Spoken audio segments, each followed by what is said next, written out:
Famously, the kickstart of the Opium War was the seizure and destruction of over 2.9 million pounds of opium in one go.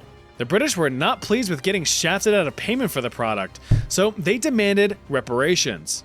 At cannon point.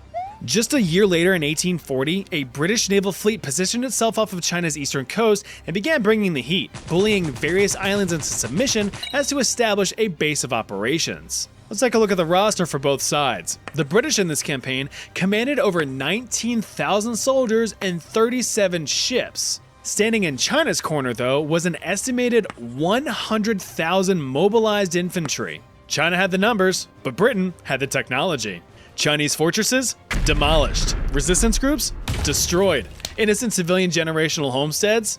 Deleted.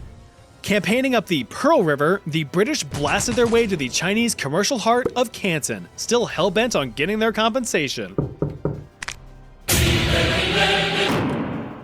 Sir, the British are here. Both parties sat down at a pretty cool-looking table and agreed to peace terms.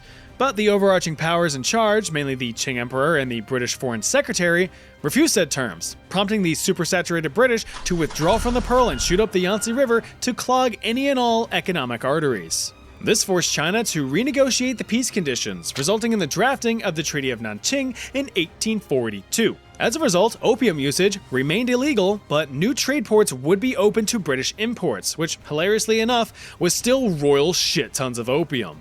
The island of Hong Kong was ceded to the British as a colony, and China was forced to pay nearly 26 million silver dollars in reparations to the British. This comes out to roughly $830 million in purchasing power, or roughly $1.3 billion in silver value alone.